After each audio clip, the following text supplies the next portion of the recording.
ஏசாயா தீர்க்கதரிசன புஸ்தகம் 43ஆம் அதிகாரம் முதல் 5 வசனங்களை வாசிக்க கேட்போம். மைக்கில் வாசிக்கிறீங்களா? தாமஸ் வாசிக்கிறீங்களா? மைக் அங்கே செட் பண்ணல. ஏசாயா 43 1-5.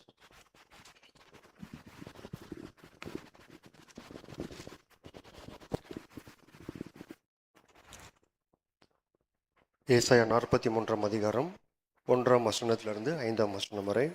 இப்போதும் யாக்கோபே, உன்னை சிருஷ்டித்தவரும் இஸ்ரவேலே உன்னை உருவாக்கினவருமாகிய கர்த்தர் சொல்லுகிறதாவது, பயப்படாதே, உன்னை மீட்டு கொண்டேன், உன்னை பேர் சொல்லி அழைத்தேன், நீ என்னுடையவன். நீ தண்ணீர்களை கடக்கும்போது நான் உன்னோடு இருப்பேன், நீ ஆறுகளை கடக்கும்போது அவைகள் உன்மேல் புரளுவதில்லை. நீ அக்கினியில் நடக்கும்போது வேகாதிருப்பாய், அக்கினி ஜுவாலை உன் பேரில் பற்றாது. நான் இஸ்ரவேலின் பரிசுத்தரும் உன் இரட்சகருமாய் இருக்கிற உன் தேவனாகிய கர்த்தர். உன்னை மீட்கும் பொருளாக எகிப்தையும் உனக்கு ஈடாக எத்தியோப்பியாவையும் சேபாவையும் கொடுத்தேன். நீ என் பார்வைக்கு அருமையானபடியினால் கனம் பெற்றாய். நானும் உன்னை சிநேகித்தேன். ஆதலால் உனக்கு பதிலாக மனுஷர்களையும் உன் ஜீவனுக்கு ஈடாக ஜனங்களையும் கொடுப்பேன். பயப்படாதே, நான் உன்னோடு இருக்கிறேன். நான் உன் சந்ததியை கிழக்கிலிருந்து வரப்பண்ணி உன்னை மேற்கிலும் இருந்து கூட்டி சேர்ப்பேன். அல்லேலூயா. சந்தோஷமா இருக்கிறவங்க எல்லாம் ஒரு அல்லேலூயா சொல்லுங்க பார்ப்போம். அல்லேலூயா. எல்லாம் அங்கே இருக்கிறீங்களா? உங்கள் கவனமெல்லாம் முழுமையாக இருக்கிறதா? அல்லேலூயா. ஆண்டவருடைய வசனத்தை கேட்க போகிறேன்னு சொல்லி ஆண்டவரை மகிமைப்படுத்துங்க பார்ப்போம். கர்த்தாவே, உங்களுடைய வசனத்தை கேட்க போகிறேன், என்னுடைய காதுகளை திறந்துள்ளும், இருதயத்தை திறந்துள்ளும். ஒரு விருப்பத்தோடு நீங்கள் கேளுங்க. இன்னைக்கு ஆண்டவர் உங்களோடு நிச்சயமாய் பேசுவார். நம்முடைய வாழ்க்கையிலே சில சமயங்களிலே நாம் சந்திக்கிற பிரச்சனைகள், சவால்கள் ஒன்று பயத்தை கொடுக்கும், இல்லைன்னா கவலையை கொடுக்கும். ரொம்ப ரேராக தான் நமக்கு சந்தோஷமான செய்திகள் வரும். தூரத்திலிருந்து வந்தாலும் துயரமான செய்தி, சமீபத்திலிருந்து வந்தாலும் துயரமான துக்கமான செய்திகள். அநேக சமயங்களிலே நம்முடைய பிரச்சனைகள் ஒன்றன் பின் ஒன்றாக அல்ல, மொத்தமாகவும் சேர்ந்து வரும். அந்த மாதிரி நேரத்துலலாம் ரெண்டு உணர்வு வருது. ஒன்று பயம், இல்லைன்னா கவலை. ஏன்னா ரெண்டுமே ஒன்று தான், கொஞ்சம் கொஞ்சம் தான் வித்தியாசம்.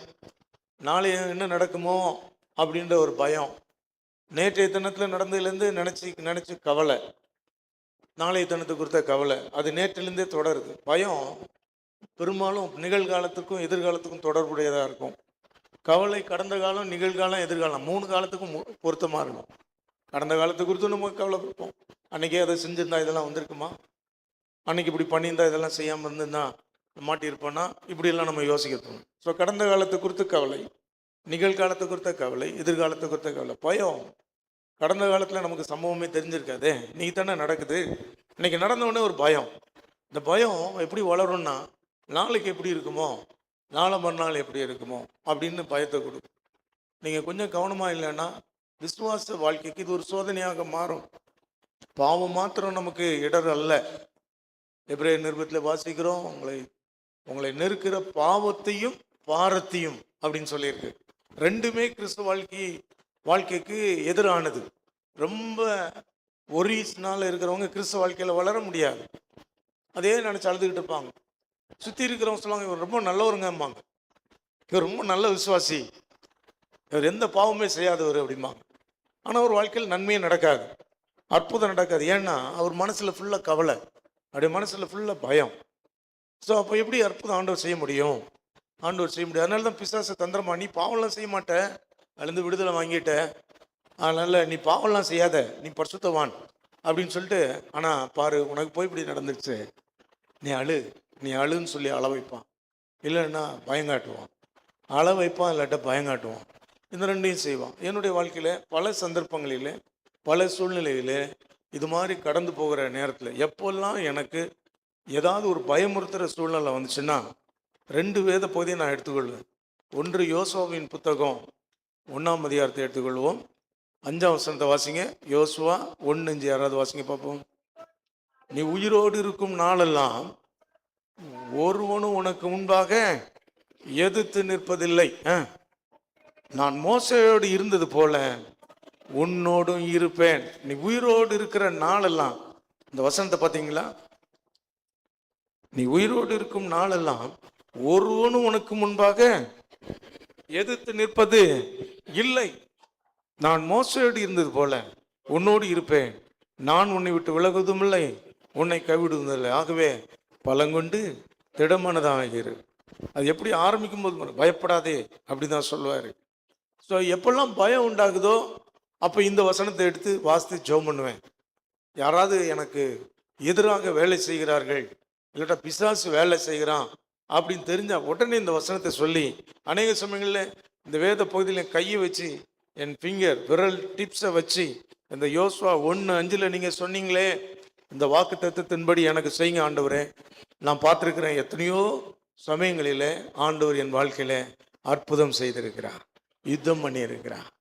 நீங்கள் யாராவது இன்னைக்கு மனசில் ஒரு நெருக்கத்தோடு சூழ்நிலையில் வந்திருப்பீங்கன்னா ஆண்டவர் இன்னைக்கு உங்களுக்கு தீர்க்க தரிசனமான செய்தியை தருகிறார். இந்த நாட்டில் போன வாரத்தில் என்னுடைய மனைவி பிரயாணப்பட்டு வரும்பொழுது ஒரு சகோதரன், வாலிப சகோதரன், அவன் புலம்பி வந்தது. கிட்டத்தட்ட 6 hours மேலே ட்ராவல், 6 hours மேலே ஃபோன் போட்டு அவன் ஒரு 3 லட்ச ரூபா கடன் இருக்கு, அந்த கடனை அடைச்சிட்டா என் வாழ்க்கை நிம்மதியாகும் புலம்பி மதுரையில் இருந்து ஏறக்குறைய சென்னை நெருங்கும் வரை ஃபோன் ஏதாவது கொஞ்சமாவது கடன் கொடு, நான் இப்படி குடும்பத்தை சுமக்கிறேன் அப்படின்னு சொல்லி அவன் அங்கலாய்த்ததை பார்த்து என் மனைவி வந்து சொன்னாங்க, நமக்கு கொஞ்ச நாளாக பணத்தில் பெரிய ப்ராப்ளம்லாம் இல்லை, கஷ்டம்லாம் இல்லை, ஆனால் பண கஷ்டம் உள்ளவங்க எப்படி அழுகுறாங்க, எப்படி புலம்புறாங்க அப்படின்னு நான் மனசில் பார்த்து அதை உடஞ்சி போயிட்டேன்.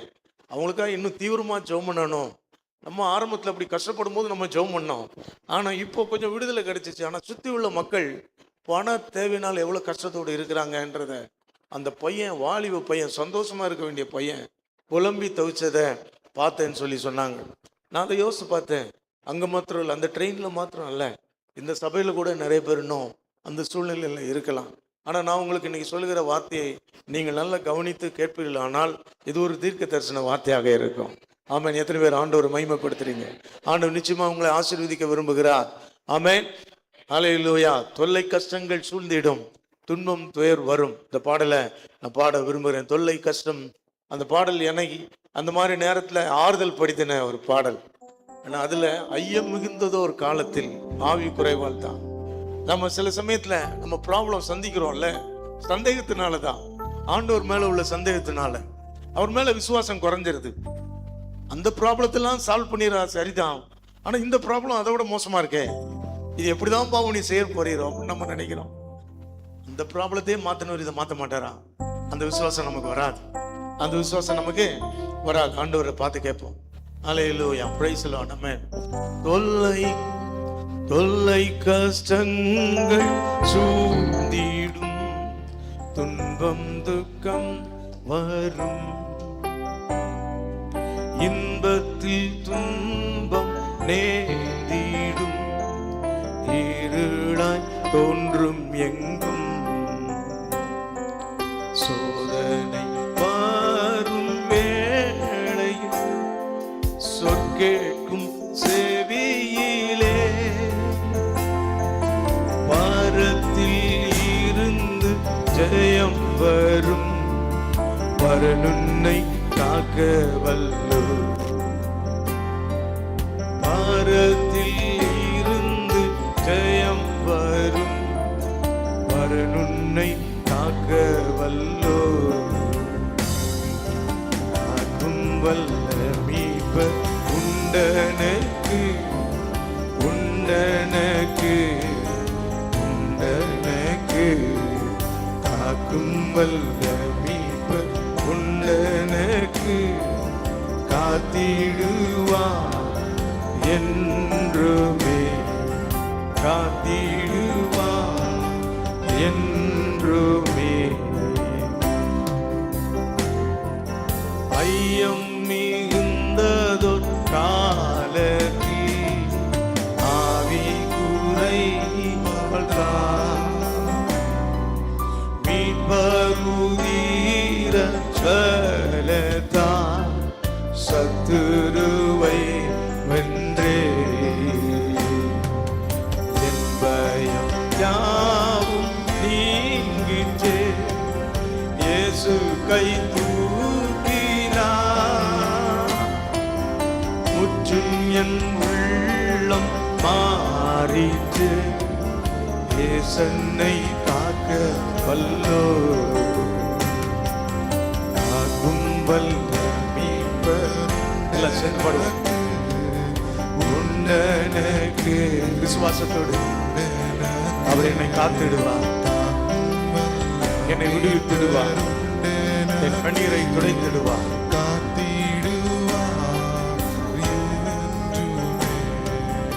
என்ன வந்தாலும் நம்புவே என் நேச மீட்பரை. யார் கைவிட்டாலும் பின் செல்வே எனது இயேசுவை. அகல ஆழ உயரமா எவ்வள பங்கு பூங்கா என்ன துன்பங்கள் வந்தாலும் அவர் என்னை கைவிட மாட்டார்.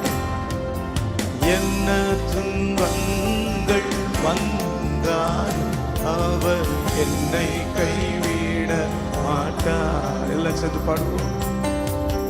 துன்பல் மீட்பர் உண்டனக்கு உண்டனக்கு. நான் துன்பல் மீட்பர்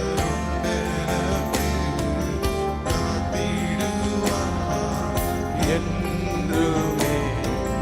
எத்தனை பேர் சொல்றீங்க ஆண்டவர் என்னோடு கூட பேசணும்னு சொல்றவங்க எல்லாம் இப்போ கரங்களை வைத்து, குறிப்பாக நீங்கள் கடந்து போகிற பிரச்சனைகள், உங்களிலே சில குடும்பத்துல நீங்க நடக்கிற விஷயங்களை சொல்லும் பொழுது நானே கேட்பேன், ஆண்டவர் கொஞ்சம் பிரேக் கொடுத்து, ஒரு சின்ன பிரேக் கொடுத்து, ஒன்னு முடிச்சு ஒரு 2 மாசம் கேப் கொடுத்து, இடைவெளி கொடுத்து, அப்புறம் ஒன்னு கொடுக்க கூடாதா? ஒன்னு செயின் மாதிரி கொடுக்குறீங்களப்பா, எப்படி இந்த பிள்ளைங்க தாங்குவாங்க? கண்ணீரோடு ஜெபிக்கிறேன்.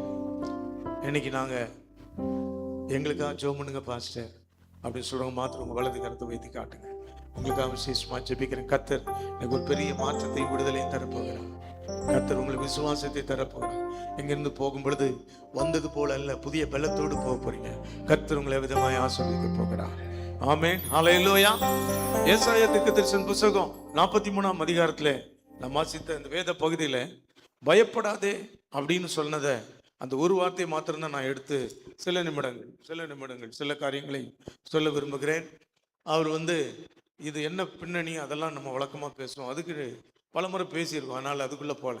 பயப்படாதே, ஃபியர் நாட், நீ பயப்படாதே அப்படின்னு சொல்கிறார். நமக்கு ரொம்ப கஷ்டமான சூழ்நிலை இல்லை, ரொம்ப கவலைப்படுகிற நேரத்தில் பயப்படுகிற ஒரு சூழ்நிலை வரும் பொழுது உங்கள் குடும்பத்தில் யாராவது ஒரு பெரியவங்க, அதுவும் நீங்கள் நேசிக்கிற ஒருத்தர், நம்பகமான ஒருத்தர், உங்கள் நன்மையவே விரும்புகிற ஒரு சொந்தக்காரர், ஒரு நண்பர் ஒருவர் உங்கள் பக்கத்தில் தோளில் தட்டி கொடுத்து கவலைப்படாத அப்படின்னு பயப்படாதுன்னு சொன்னால் எவ்வளோ சந்தோஷமாக இருக்கும், எவ்வளோ ஆறுதல் இருக்கும் பாருங்கள். நிறைய நேரத்தில் அப்படிப்பட்ட மனிதர்களை தேடி ஓடுகிறோம், அவங்கள தேடி நாடுகிறோம். சில சமயங்களில் அவங்கள ஆண்டவர் நமக்கு வச்சிருக்கிறார். அதனால தான் கூட்டு குடும்ப வாழ்க்கையை நமக்கு தந்திருக்கிறார். இன்னைக்கு சமுதாயம் நான் மட்டும் வாழலான்னு இருக்கிறாங்க. சந்தோஷமாக ஹோட்டல் அது இதுன்னு போய் சந்தோஷமாக பணத்தை செலவழித்து உலகத்தை அனுபவிக்கிறாங்க. ஆனால் ஒரு பிரச்சனைன்னு ஒன்று ஷேர் பண்ணுறது கூட யாரும் இல்லை. ஃப்ரெண்ட்ஸ் வேணும், நண்பர்கள் வேணும், உறவினர்கள் வேணும். உறவுகளை முறித்து கொள்ளாதீங்க. நீங்கள் தனித்து யாரும் பரலோகமே போய் சேர முடியாது. கூட்டு குடும்பம், அதுதான் சபையே வச்சுருக்கார். கூட்டு குடும்ப வாழ்க்கையை படிக்கத்தான். ஒருவேளை பொருளாதார சூழ்நிலையினால் வேறு இடத்துல நாம் இருந்தாலும் ஒருவர் நேசிப்பது, பழகுவது, இந்த மாதிரி இக்கட்டான நேரத்தில் இருப்பது ரொம்ப உதவியாக இருக்கும், ரொம்ப ஆறுதலாக இருக்கும். யாராவது ஒருத்தர் பயப்படாத தம்பி, பயப்படாத அப்படின்னு சொல்லிட்டா போதும், அப்படியே ஸ்டரப்பாரு, அப்படியே விசுவாசத்தை யாரோ தூண்டி விட்ட மாதிரி இருக்கும். எத்தனை பேர் ஏற்கனவே அப்படிப்பட்ட நண்பர்கள், உறவினர்களை எனக்கு ஆண்டவர் தந்திருக்கிறான்னு சொல்றவங்களாம் கரங்களை வைத்து ஆண்டவர் மகிமைப்படுத்துங்க. அப்படி இல்லாதவங்க கேளுங்க, நீங்க நட்பை உண்டாக்குங்க. நல்ல வசதியா என்ன காலங்களிலே ஆடம்பரமாய் வாழ்ந்து நான் எனக்காக வாழ்ந்தால் நண்பர்களை சேகரிக்க முடியாது. நீங்க துயரமான மக்களை சம்பாதித்து அவர்களை சந்தித்து அவங்களோட உட்கார்ந்து பேசி அவங்களுக்கு ஆபத்து காலத்தில் உதவி செய்து அப்படி நீங்க உதவி செஞ்சு பாருங்க, உங்களுக்கு ஒரு அதே போல பிரச்சனை வரும். இது ஒரு நாணயம் மாதிரி உருண்டுகிட்டே இருக்கும் வாழ்க்கை. இன்னைக்கு பகல் நாளைக்கு இரவு, இன்னைக்கு இரவு நாளைக்கு பகல். அது இன்னைக்கு பகல் நல்லா கொண்டாடிட்டு எவரை பற்றியும் கவலைப்படாம நான் என் உடம்பு, என் வாய், என் சுகம், என் குடும்பம் அப்படின்னு அனுபவிச்சுட்டு இருக்கிறவங்க திருப்பி பிரச்சனை வரும்போது ஒருத்தர் கூட வர மாட்டாங்க. தயவுசெய்து உறவுகளை முறித்து கொள்ளாதீங்க. அவங்கள நீங்கள் யூஸ் பண்ணுங்க. எல்லாத்தையும் துண்டித்து தனித்து இருக்க ட்ரை பண்ணாதீங்க. யாராவது ஒருத்தர் ஷேரிங் பார்ட்னர் குடும்பத்துக்குள்ளே இருக்கணும். சகோதரிகளே, உங்கள் குடும்பத்துக்குள்ளே இருக்கணும். உங்கள் கவலைகளை, கஷ்டங்களை சம்பந்தமில்லாத ஒரு ஆணிடம், ஆண் உறவினரிடம், இல்லாவிட்டால் ஆண் நண்பரிடம், ஆண் உடன் வேலை சொல்லிடாதீங்க. உங்கள் கஷ்டங்களை சொல்லிட்டீங்கன்னா உங்கள் கஷ்டம் வேற மாதிரி மாறும், வேறு திசையில திரும்ப. அநேக பெண்கள் இன்னைக்கு மாட்டிக்கிறாங்க. ஷேர் பண்ணுங்க, ஆனால் யார்கிட்ட ஷேர் பண்ணணும்? உங்கள் குடும்பத்தில் உள்ளவங்க, குறிப்பாக தாயாக இருக்கலாம், பாட்டியாக இருக்கலாம், அந்த மாதிரி உறவுகளை தேடிப்போங்க. இல்லை உங்கள் கணவர்கிட்ட சொல்றதுக்கு ஜெபம் பண்ணி பேசி பாருங்க. அது போல தான் சகோதரர்களே, உங்களுக்கு பிரச்சனை வருது, மனைவிட்ட சொன்னா தாங்கிக்கிட மாட்டா, பிள்ளைகள்கிட்ட சொல்ல முடியாது அப்படின்ற பிரச்சனையை உள்ள வச்சு போட்டுனா மனநோய், ஆபத்தான வியாதிகள், மன அழுத்தங்கள், இல்லை ஹார்ட் அட்டாக் எல்லாம் வரும். இதுக்கு பயந்து போய் யார்கிட்ட சொல்லணும்னு சொல்லி உங்கள் ஃப்ரெண்ட்ஸை சொல்லுவீங்க. உங்கள் ஃப்ரெண்ட்ஸை சொல்கிற வரைக்கும் ரொம்ப பிரச்சனை பெருசாக இருக்காது. அவங்க சும்மா அதெல்லாம் டேக் இட் ஈஸிடா அப்படின்னு சொல்லிட்டு போய்கிட்டே இருப்பாங்க. ஆனால் யாரோ ஒரு சிஸ்டர்கிட்ட பேச ஆரம்பிச்சிட்டிங்கன்னா உங்கள் வாழ்க்கையின் துயரம் பல மடங்கு பெருசாகிடும். ப்ளஸ்ஸாக மாறிடும், வாழ்க்கை அழிஞ்சிடும். அதனால் we need relationship, we need relational life. ஏன்னா உறவு வாழ்க்கை நமக்கு தேவை. ஆனால் எக்ஸ்ட்ரா கேர்ஃபுல்லாக இருக்கணும் இந்த விஷயத்தில் பிரச்சனைகள் வரும்பொழுது. ஆனால் இப்போ இன்னும் இதுலேயும் ஒரு சிக்கல் இருக்குது. நமக்கு ஒருத்தர் இருக்கிறாரு, எங்கள் அண்ணன் எப்பவுமே எனக்கு ஆறுதலாக பேசுகிறேன், எங்கள் அக்கா ஆறுதலாக பேசுவாங்க, என் ஃப்ரெண்டு அப்படின்னு நம்ம சிலர் வச்சுருப்போம் பாருங்கள். அவங்களுடைய எல்லையை பார்த்தீங்களா? எங்கள் அம்மாட்ட பேசுகிறது கூட எனக்கு அவங்க உயிரோடு இருந்த காலங்களில் எனக்கு ரொம்ப கஷ்டமான நேரங்களில் அவங்கள்ட்ட பேசுகிறது எனக்கு ரொம்ப இஷ்டம். நிறைய நேரங்களில் நான் வாலிப வயது ஒரு 18 வயசு பையனாக இருக்கும்போது கூட நான் சந்தித்த ஒரு துன்பம் இன்றைக்கும் ஞாபகத்தில் இருக்குது. 18 வயசு பையனாக இருந்தாலும் என் தாயினுடைய மடியில் படுத்து கண்ணீரோடு அவங்கள்ட்ட பேசினது எனக்கு ஞாபகத்தில் இருக்குது. அது மாதிரி ஒரு சந்தோஷமான ஆறுதலான நேரத்தை நான் நினச்சி பார்க்குறேன். ஆனால் அவங்களுடைய எல்லை பாருங்கள், ஒரு கட்டத்துக்கு மேலே அவங்களால உதவி செய்ய முடியாது. நான் தாயாக இருக்கிறேன், தகப்பனாக இருக்கிறேன், நான் உங்க கூடவே இருக்கேன்னு சொல்ல முடியாது. ஆனால் நம்முடைய ஆண்டவர் இந்த வசனத்தில் 3 காரியம் பயப்படாதேன்னு சொல்கிறாரு. ஏன் அவர் சொன்னார்னா, பயப்படாதுன்னு சொல்கிறாருன்னா, நம்முடைய தாய் தகப்பனுக்கும் இந்த நம்முடைய தேவனுக்குள்ள பெரிய வித்தியாசம். அவர் பாட்டி தாத்தா மாதிரி தோளில் தட்டி கொடுத்து, ஃப்ரெண்டு மாதிரி தட்டி கொடுத்து பயப்படாதேன்னு ஆறுதல் படுத்துகிற தேவன் அல்ல. நீங்கள் பயப்படுவதற்கும் கவலைப்படுவதற்கும் காரணமான பிரச்சனையை அகற்ற வல்லமை உள்ளவர், விடுதலை செய்ய வல்லமை. கரங்களை தட்டி நம்ம ஆண்டவருக்கு மகிமை சொல்லி எத்தனை பேர் ஆமென் சொல்றீங்க? என்ன பிரச்சனை உங்களுக்கு கவலைக்கு காரணமாச்சோ அந்த பிரச்சனையை இல்பொருள் ஆக்கிடுவார். நீங்க வீட்டில் போய் அந்த வசனத்தை வாசிச்சு பாருங்க. மீட்டு கொண்டேன்றாரு. ஐ ஹவ் ரிடீம்டு, உன்னை மீட்டு கொண்டேன், மீட்டு கொள்வேன் அல்ல. உனக்கு வந்த பிரச்சனையிலிருந்து இனி ஏதோ ஒன்று யோசித்து ஒன்று செய்வேன்ல, அது ஆல்ரெடி நான் டன் முடிச்சுட்டேன்ற. இதை விசுவாசிப்போம், ஆண்டவர் பெரிய காரியங்களை செய்வார். பயப்படாதே என்று சொல்லாரு. அந்த பிரச்சனையை அகற்றக்கூடிய வல்லமை பெற்றவர். அது மாத்திரமல்ல, பயப்படாதே என்று சொல்லுகிற இன்னொரு முக்கியமான காரியம், நான் உன்னுடனே இருக்கிறேன். நான் உன்னுடனே, 5ஆம் வசனம், பயப்படாதே நான் உன்னோட இருக்கிறேன். எல்லாரும் எல்லா காலத்தையும் கூடவே இருக்க முடியாது. என் தாய் என்னோடு எல்லா காலத்திலும் இருந்ததில்லை, என் நண்பர்கள் இல்லை, என் மனைவி அநேக நேரத்தில் திருமணத்துக்கு அப்புறம் எனக்கு சப்போர்ட்டிவாக இருக்கிறாங்க. ஆனால் என் மனைவியும் இதுக்கு மேலே வர முடியாத ஒரு எல்லை இருக்கிறது, அவங்களால இதுக்கு மேலே செய்ய முடியாது. அதுபோல் நான் அவளுக்கு உதவி செய்யக்கூடிய எல்லை, ஒரு கட்டத்தில் இதுக்கு மேலே நான் உனக்கு உதவி செய்ய முடியாது, அந்த எல்லை இருக்கிறது. நான் மரித்த பிறகு யாருக்கு யார் ஒருத்தருக்கு ஒருத்தர் உதவி செய்ய யோசிச்சு பாருங்க. ஆனால் நான் கூட இருக்கிறேன்னு சொன்னவர் நேற்று மீண்டும் என்று மாறாதவராக இருக்கிறார். மரித்தாலும் சதா காலம் உயிரோடு இருக்கிறவராக இருக்கிறார். எத்தனை பேர் ஆண்டவரை மகிமைப்படுத்த விரும்புறீங்க? ஹல்லேலூயா. அப்போ இவ்வளவு ஒரு வல்லமையான வாக்குத்தத்தத்தை நீங்க அனுபவிச்சு தியானிச்சு அதை புரிஞ்சு அனுபவிக்க ஆரம்பிச்சிங்கன்னா, பயப்படும் சூழ்நிலை எல்லாம் மாறினதுக்கு அப்புறம் ஒரு 1100 ரூபா காணிக்க கொடுக்குறேன் அப்படின்ற சாதாரண விசுவாசியா இருக்க மாட்டீங்க. நான் பயப்படும் நாளில் உண்மை நம்புவேன் என்று சங்கீதக்காரன் மாதிரி சொல்லுவீங்க. ஹல்லேலூயா. எத்தனை பேர் சொல்ல போறீங்க?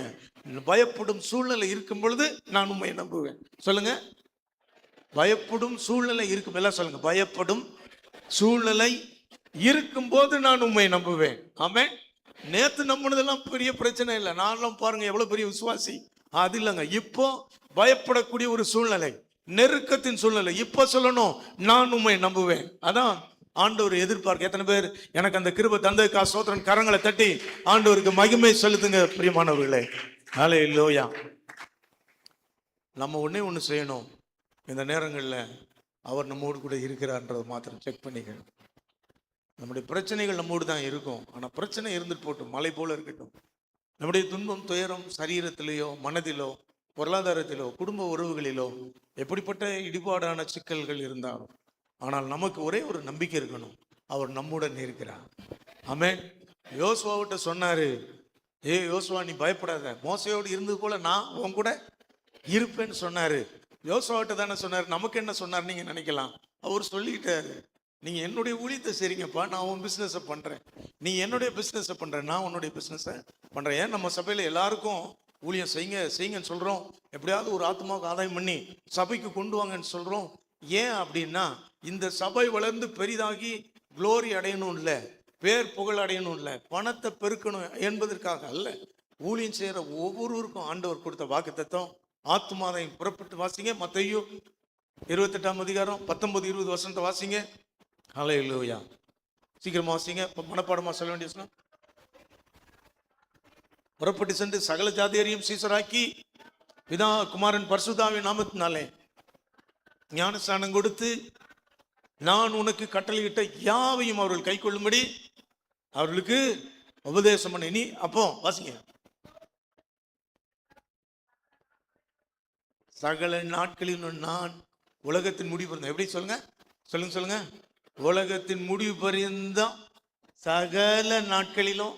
அவர் உலகத்தின் முடிவு பரியந்தம் கூட சொல்ல, சகல நாட்களிலும். நேற்று இருந்தீங்க, இன்னைக்கு இருப்பீங்களா? இல்ல, சகல நாட்களிலும் நான் உங்களோட இருப்பேன், இல்ல இருக்கிறேன். எத்தனை பேர் விசுவாசிக்கிறீங்க? நீங்க ஆண்டவருக்காக சேவை செய்ய ஆரம்பிச்சிட்டீங்கன்னா, பெரிய எங்களை மாதிரியே வந்து ஒரு ஜோல்னா பையன் மாட்டிட்டு பேட்ச் எல்லாம் குத்திட்டு ஏசு நேசிக்கிறான்னு ஒயிட் அண்ட் ஒயிட்ல போகணும்னு நான் சொல்ல மாட்டேன். நீங்கள் வேலை செய்கிற இடத்துல, குடியிருக்கிற இடத்துல இயேசுவை பற்றி மற்றவங்களுக்கு அறிவிக்க ஆரம்பித்து சும்மா அறிவிச்சுக்கிட்டே இருக்கிறேன்றது இல்லாமல் ஒரு நோக்கத்தோட டார்கெட் பண்ணி, ஒரு வருஷத்துக்கு இத்தனை பேருக்கு சொல்லணும், 10 பேருக்காவது சொல்லணும், டார்கெட் பண்ணி ஒருத்தரையாவது சபை கொண்டு வரணும். அந்த பிடிவாதத்தோடு இருக்கிற ஒவ்வொருத்தருக்கும் ஆண்டவர் வாக்கு பண்ணியிருக்கிறார். உலகத்தின் முடிவு இருந்த நான் உங்களோடு கூட இருக்கிறேன். கடைசி என்னைக்கு சுவிசேஷம் சொன்னீங்க யோசித்து பாருங்க.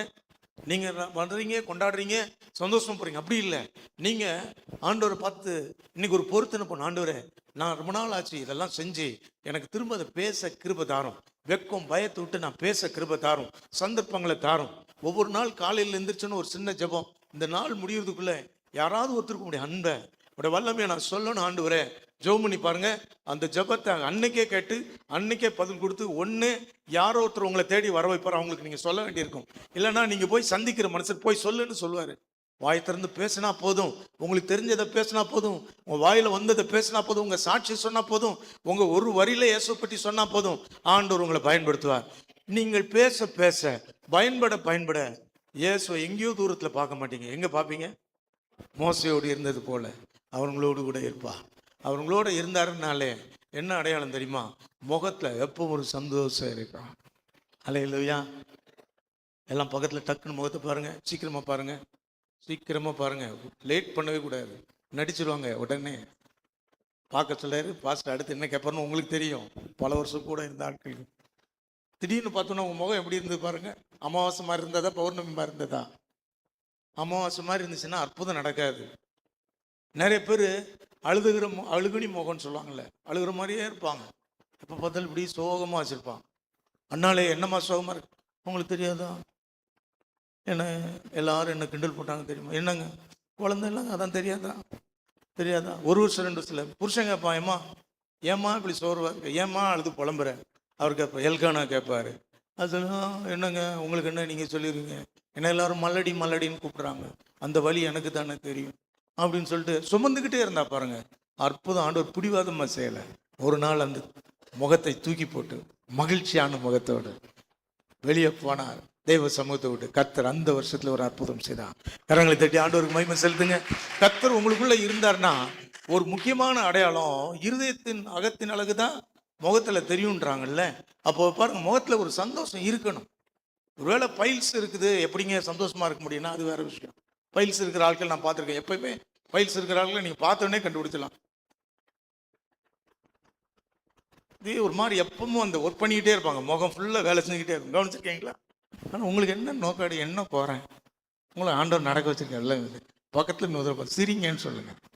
பாருங்கள், இப்போ உங்களை பார்த்து சொல்லுங்கள், பதட்டம் பண்ணுங்க, கொஞ்சம் சிரி பிரதர், சிரி. சிலருக்கு அந்த சிரிச்ச முகமே வராது, சுட்டு போட்டாலும் வராது. எப்பவும் 6 ஃபேஸ் தான். நீங்களாம் அற்புதத்தை வாங்குறது ரொம்ப கஷ்டன்றீங்க. அழுது சாதிக்கவே முடியாது. இறைச்சி இல்லைன்னு, இறைச்சி கிடைக்கல. அங்கே இருந்தால் நாங்கள் எகிப்தில் எவ்வளோ வசதியாக வந்தோம் தெரியுமா? அடிமையாக இருந்தாங்க, அவன் போடுற பிச்சையில் வாழ்ந்தாங்க. அதெல்லாம் மறந்துட்டாங்க. கொஞ்சம் உயர்வு தந்தோன்னா எல்லாம் பழசெல்லாம் மறந்துட்டு அங்கே எப்படி வாழ்ந்தோம் தெரியுமான்னு கதை விடுறாங்க. கதை விட்டு அழுகுறாங்க, ஆணும் பெண்ணும் அழுகுறாங்க. ஆண்டவர் செலக்ட் பண்ணார். அழுத ஆம்பளை எல்லாம் படி மென்ஸ் ஃபெலோஷிப்பில் ஆட்கள்லாம் கூப்பிடுன்றார். இவன் எவன்லாம் அழுதான் அவனை தூக்கி ஒரு 3000 பேர் அவ்வளோ ஆள் க்ளோஸ் காலி பண்ணு. பொம்பளைங்களை மன்னிச்சிட்டாரு, அழுகிற பொம்பளைங்களா. ஆனால் ஆம்பளைங்களை விடலை. சகோதரர்களே, பக்கத்தில் பார்த்து சொல்லுங்க, நீங்கள் துக்கு முகமாக இருந்தா சொல்லுங்க, ரொம்ப மோசமானது நடக்கும்னு சொல்லுங்க. ரொம்ப மோசமானது நடக்கும். கொஞ்சம் அப்படி தைரியத்தை காமிச்சு மீசி இங்கே காட்டுங்க நீங்கள். அல்லேலூயா. ஒரு சிலர் மீசை இப்படி வச்சுருப்பாங்க, மீசை எப்படிலாம் வச்சுருப்பாங்க, ஆனால் கோழையாக இருப்பாங்க. துக்க முகமாக இல்லாமல் சந்தோஷமாக ஆண்டவரை பாடி திதிச்சு மகிழ்ச்சியோடு இருங்க. ஆண்டவர் நிச்சயமா பாருங்க. நடு ராத்திரியில் பவுலும் சீலாவும் நடு ராத்திரி ஏசி ரூமில் உட்காந்துல்ல. இன்னைக்கு கிளைமேட் ஆண்டவர் நல்லா மாற்றிருக்கார், அதுக்காக ஸ்தோத்திரம். ஆனால் நடு ராத்திரியில் ரத்தம் வடியுது, காயம் துடைக்கிறதுக்கு யாரும் இல்லை, காயம், புண்ணு வலி, அடி வலி, அதன் மத்தியில் மகிழ்ச்சியோடு பாடி துதிச்சாங்க. கரங்களை தட்டி ஆண்டவர் மேம்பட்டு. அப்போ சிறைச்சாலை கதவுகள் என்ன செஞ்சது? திறந்தது. பூமி அதிர்ந்தது. அற்புதம் நடந்தது. நீங்க இதை படிக்கிற வரைக்கும் ஆண்டவர் வெயிட் பண்றாரு. இதை படிக்கிற வரைக்கும் ஆண்டவர் வெயிட் பண்றாரு. அற்புதம். ஏன் அற்புதம்? இவ்வளவு அழுகுறேன், காத்து கண்ணு தெரியலையா, நான் சொல்ற ஜபத்தெல்லாம் கேட்கறது ஒரு காது இல்லையா அப்படின்னு சொல்றோம். நம்ம அழுது சாதிக்க ட்ரை பண்றோம். No brother, no sister. ஒரு நாள் ஆண்டவர் உங்க கண்ணீரை பார்த்து ஏமாற மாட்டார். ஏன்னா அந்த கண்ணீர் ஆத்மாக்களுக்காய் அழுது புலம்பும் போது அது பரிந்து பேசும் ஜெபமாய் இன்டர்செஷன் பிரேயராக கணக்கில் எடுக்கப்பட்டு நீங்க ஆசீர்வதிக்கப்படுறீங்க. ஆனா உங்க வயிற்றுக்காக, உங்க பிழைப்புக்காக, உங்க வாழ்க்கைக்காக கண்ணீர் விட்டு எப்போ பார்த்தாலும் கண்ணீர் விட்டீங்கன்னா அது அவிசுவாசத்தின் அடையாளமாய் பார்க்கிறார். என்ன நம்பலையா நீ? வானத்தையும் பூமியும் படைத்த என்னை நீ நம்பலையா? அண்ட சராசரங்களை படைத்த என்னை நம்பலையா? வானத்து நட்சத்திரங்களை பேர் சொல்லி அழைக்கிற என்னை நீ நம்பலையா? என்னால் செய்ய முடியாத அதிசயமான காரியம் ஒன்று உண்டோ என்று கேட்கிற என்ன நீ நம்பலையா? அப்போ நீ அழுகுறன்னா என்ன அர்த்தம்? இவரால் சொல்லி பார்த்தேன், இவர் செய்ய மாட்டாரு, வேற வேலை அவருக்கு வேணா செய்வார், அவங்களுக்கு வேணா செய்வார், எனக்கு செய்ய மாட்டாரு, அப்படிதானமா சொல்லி அழுகுற, அப்படித்தானே தம்பி சொல்லி அழுகுற அப்படின்னு ஆண்டவர் எவ்வளவு விசனப்படுவார் பாருங்க. எனக்கு ஒரு நல்ல தீர்மானம் எடுப்போம். என்ன வந்தாலும் உண்மை நம்புவேன் சொல்லுங்க. என்ன வந்தாலும் நான் உண்மை நம்புவேன் சொல்லுங்க. ஆண்டவர் நிச்சயமா உங்களை ஆசீர்வதிப்பார். அல்லேலூயா. அவர் உங்களோடு இருக்கிறத எப்படி பார்க்க முடியும்? ஊழியத்தினால மாத்திரம் இல்லை. ரொம்ப முக்கியமாக ஒரு வசனத்தை நம்ம வாசிப்போம். 1 Corinthians 13 1 Corinthians 13:5. ஹல்லேலூயா, ஹல்லேலூயா. 2 Corinthians 13:5.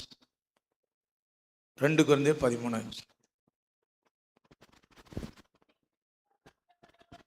நீங்கள் விசுவாசம் உள்ளவர்களோ என்று உங்களை நீங்களே சோதித்து அறியுங்கள். பாருங்க, இது வரைக்கும் நல்லா புரியுது. நீங்க நம்ம விசுவாசிக்கிறோம்னு சொல்றோம், இருக்கான்னு டெஸ்ட் பண்ணணும், பல்ஸ் படிச்சு பார்க்கணும். உங்களை நீங்களே டெஸ்ட் பண்ணி பாருங்க, செல்ஃப் அனலைஸ் பண்ணுங்க, செல்ஃப் டெஸ்ட் பண்ணி பாருங்க. உங்களை நீங்களே டெஸ்ட் பண்ணி பாருங்க. இயேசு கிறிஸ்து உங்களுக்குள் இருக்கிறார் என்று உங்களை நீங்களே அறியீர்களா? நீங்களே அறிய மாட்டீங்களா? இயேசு கிறிஸ்து உங்களுக்குள்ளதான் இருக்கிறார். எப்போ அறிய முடியும்? நீங்கள் பரீட்சைக்கு நில்லாதவர்களா இருந்தால் அறியீர்கள். பரீட்சை உங்க வாழ்க்கையில வர்ற பரீட்சை, அது குடும்பத்துல இருக்கலாம், சில மனிதர்களை கொண்டு இருக்கலாம், சில சூழ்நிலைகளை கொண்டு இருக்கலாம், பண விஷயமா இருக்கலாம், சமாதான விஷயமா இருக்கலாம், சரீர ஆரோக்கியம் குறித்ததா இருக்கலாம். எல்லாம் யோசித்து பாருங்க. எத்தனை பேருக்கு இந்த பழக்கம் இருக்கும்? எனக்கு இந்த பழக்கம் அதிகமா இருக்கும். நான் ரொம்ப இந்த ஊழியத்தை செய்கிறேன், எனக்கு சின்ன வயசுலேருந்து ஒரு பிரச்சனை, அது ஒரு மோசமான பிரச்சனை. எனக்குன்னு ஒரு பிரச்சனை இருக்கும்ல, நானும் ஒரு சாதாரண மனுஷன் தானே, எனக்கு ஒரு பிரச்சனை. நீங்கள் ஒரு வியாதியை சொன்னீங்கன்னா உங்களுக்காக ஜெபம் பண்ணிடுவேன். நீங்கள் போன பிறகு எனக்கு அந்த அறிகுறி இருக்கிற மாதிரியே தெரியும். நான் சொல்ல புரியுதா? பாஸ்டர் இங்கேருந்து இப்படி வலிச்சு இது இப்படி போகுது பாஸ்டர் அப்படின்னு யாராவது சொல்லிட்டீங்கன்னு வைங்களேன், ஜோம் பண்ணி அனுப்பிச்சிடுவேன். நான் வீட்டுக்கு போகும்போது கரெக்டாக அதை ட்ராவல் பண்ணுவேன். இங்கேருந்து என்ன செய்யும், அப்படியே போகும். பாருங்க, இது காரணம் யார் சொல்லுங்க? மனசு. நம்ம மனசை இடம் கொடுக்குறோம். யாருக்கு கொடுக்குறோம்?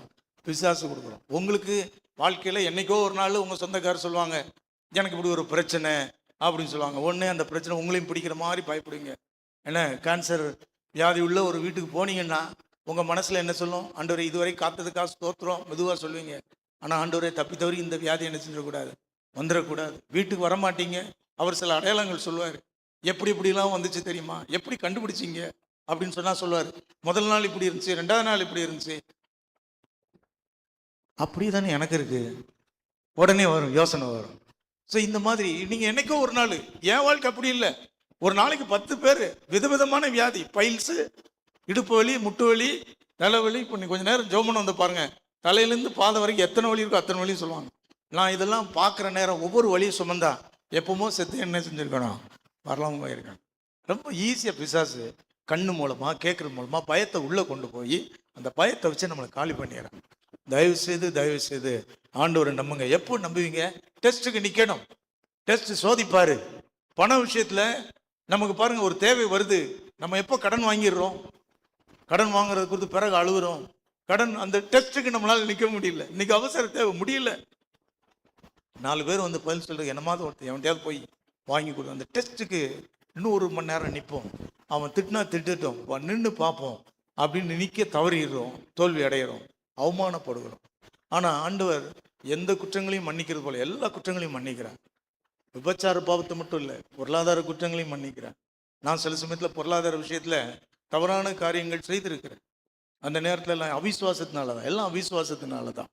போன வாரம் ஞாயிற்றுக்கிழமை யாரோ ஒருத்தர் 1000 ரூபா காணிக்க ஒரு கவரில் வச்சு, போன வாரமா அதுக்கு முந்தின வாரமானு ஞாபகத்தில் கொடுத்துட்டாங்க. காலையில் கொடுத்தாங்க. எல்லாம் போயிட்டு வழக்கமாக நான் என்ன செய்யணும், இதில் வச்சுருவேன், எடுத்துகிட்டு போயிடுவாங்க. காணிக்கையில் டீமை எடுத்துகிட்டு போயிடுவாங்க. அன்றைக்கி நான் மறந்து போய் என் பையில் வச்சுட்டு நான் மத்தியானம் போகிறேன், ஞாபகத்தில் வருது 1000 ரூபா தான். அந்த 1000 ரூபாய் பார்த்தா அப்படி எடுத்து பார்க்குறேன், பேர் இருக்குது. அதில் சில சமயத்தில் என்கிட்ட ரொம்ப ரேர், நான் அதை என்கரேஜ் பண்ணலை. சில சமயத்தில் ரேராக இது உங்களுக்குன்னு சொல்லி கொடுப்பாங்க. நான் அப்படியே தான் எழுதியிருக்காங்களான்னு பார்த்தேன். ஸ்தோத்திர காணிக்கைன்னு இருந்தது. இது உன் காணிக்கை இல்லை, இதை நீ சபை கொடுக்க வேண்டிய காணிக்கை அல்லவா. மத்தியானம் தூக்கமே வர மாட்டேங்குது. சாயங்காலம் என்ன பண்ணுறேன், என் மனைவிட்டு கூப்பிட்டு, அவங்க ஈவினிங் சர்வீஸ் வர்றாங்க, இதை நீ அங்கே ஒப்படைச்சிரு அப்படின்னு சொல்கிறேன். ஸோ இப்போது நான் இது மாதிரி அடிபட்டு திருந்திருக்கேன். சில சமயத்தில் இது ஒரு சின்ன இதுதான், இதை சில சமயம் மிஸ்யூஸ் பண்ணிட்டேன். நான் தவறுதலாக செலவழிச்சிட்டேன். ஏன்னா எனக்கு உரிமை இருக்குது. சபையில் எவ்வளோ எனக்கு காணிக்க கொடுக்கணும், எனக்கு ரிட்டர்ன் பண்ணணும், எனக்கு கொடுக்க வேண்டிய சம்பளத்திலே பாக்கியிருக்கும். ஸோ அதில் நான் கழிச்சுக்கலாமே அப்படி என்னை காம்ப்ரமைஸ் பண்ணி ஒரு சின்ன காரியம் செல்லும், தலையில் அப்படி ஒரு குட்டுவார். டேய் இதை செய்யாத, அவங்க செய்யலாம், யாரோ ஒருத்தர் செய்யலாம், நீ செய்யாத அப்படின்னு சொல்லுவார். அதுக்கு ஒரு சின்ன பனிஷ்மெண்ட் கொடுக்க தான் செய்வார். மோசையின் சகோதரி ஆண்டவருக்கு விரோதமான பாவத்தை செய்து மோசைக்கு விரோதமாக தான் முறுமுறுத்தான். அவன் தான் காப்பாத்தினான். மீரியம் தான் மோசையை காப்பாத்தினான். ஆனால் அந்த நேரத்தில் மோசை என்ன பண்ணுற, மோசையை பார்த்து சண்டை போட ஆரம்பிக்கிறான். நான் தான் உன்னை காப்பாத்தினேன், உன் கூட தான் பேசுவாரா, நீ தீர்க்க தரிசினா நானும் ஒரு தீர்க்க தரிசி தானே. மீரியம் சண்டை போட ஆரம்பிச்சிட்டான். சொந்த அக்கா, காப்பாத்தின அக்கா, மூத்த அக்கா. உடனே யாருக்கு கோவம் வந்தது? மோசை கோவம் வரல. மோசை சகிச்சுக்கிட்டாரு, சொந்த அக்கா தானே. ஆனா கர்த்தர் சகிச்சு கொள்ளல. என் ஊழியக்காரன் உனக்கு அண்ணனா இருக்கலாம், ஆனா என் ஊழியக்காரனை நீ தொட்டுட்டியே அப்படின்னு சொல்லி உடனே குஷ்டரோகம் வர வைக்கிறார். குஷ்டரோகம் வந்தா இஸ்ரவேல் ஜனங்கள் பாளையத்துக்கு புறம்பே தள்ளி வச்சிடணும். ஸோ அந்த சகோதரியை கொண்டு போய் வெளியே வச்சுட்டாங்க. மோசை அழுகுறாரு. இப்போ தம்பிக்காரன், என்னத்தானே திட்டினா ஆண்டவரே, என்னத்தானே பரியாசம் பண்ணா, என்னத்தானே குற்றச்சாட்டுனா, நீங்க ஏன் அவளை போய் அடிச்சிங்க? அப்போ ஒரு வார்த்தை சொல்லுவார் பாருங்க, ஏன் மகாவா. சூப்பரா இருக்கும்ல, ஏன் மகா. மீரியம் வந்து உன் அக்கா இல்லை, ஏன் மகா. அவ உணரணும்னா அவ முகத்துல தூணு காரி துப்பிடுவேன். 10 நாள் அந்த நிந்தி அவ சுமக்கட்டோன்ற. 10 நாள் கழிச்சு மன்னிப்பு, குஷ்டரோகத்திலிருந்து விடுதலை. எல்லாம் இருக்கீங்களா? இந்த வசனம் என் வாழ்க்கையில எப்பவுமே ஆண்டவர் பேசுவார். நான் தவறு தெரியாமலோ தெரிந்தோ செய்தால் உடனே தூணு துப்பிடுறாரு என் மேல. அது குஷ்டம் மாதிரி ஏதாவது கஷ்டத்தை கொடுக்குது. ஆனா அப்படி விடுறது ஆண்டவர் இல்லை. ஏன் மகா அப்படின்னு சொல்லி திரும்பவும் உயிர்ப்பிக்கிற ஆண்டவர். ஹல்லேலூயா. அவங்க கர்த்தர் உங்களோட தான் இருக்கிறாரு. சூழ்நிலையினால நீங்க வேலைக்கு போயிருக்கலாம், மறந்து போயிருக்கலாம். ஆனால் அவர் உங்களோடு தான் இருக்கிறார். உங்களோடு இருக்கிறார் என்பதை அறிய வேண்டுமானால் உங்களுக்கு வரும் சூழ்நிலையில டெஸ்ட்ல நில்லுங்க. ஒருவேளை தோத்து போயிருக்கலாம். இது கடந்த காலங்களில். இன்னைக்கு ஆண்டவரே நான் இனி நிற்பேன், ஆண்டவரே நம்புவேன் இயேசுவை, நம்புவேன் இயேசுவை. எத்தனை பேர் சொல்ல போறீங்க? நம்புவேன் இயேசுவை, நம்புவேன் இயேசுவை. நிற்பேன் ஆண்டவரே, பயப்பட மாட்டேன், பதற்றம் அடைய மாட்டேன். விசுவாசி பதறான். ஸோ இது இயேசு கிறிஸ்து எப்படி செஞ்சார், அதை மாத்திரம் இன்னொரு 10 மினிட்ஸ்க்குள்ள நான் சொல்லி ஜெபம் பண்ண விரும்புகிறேன். இல்லை இயேசு கிறிஸ்து எப்படி இதை சமாளித்தா இருப்பாங்க. இது போன்ற பிரச்சனைகள் வரும் பொழுது அவர் தான் நமக்கு எல்லாத்துலேயும் ரோல் மாடல். எபிரேயர் 12ஆம் அதிகாரம் 2ஆம் வசனம் 3ஆம் வசனத்தை சீக்கிரம் வாசிங்க. ஹல்லேலூயா.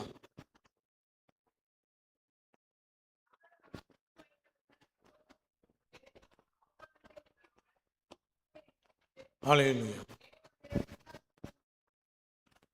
ஆமென். இயேசு கிறிஸ்து தமக்கு முன்பு வைத்திருந்த சந்தோஷம், அவர் பாடுகளை எப்படி ஃபேஸ் பண்ணியிருக்கிறார் பாருங்க.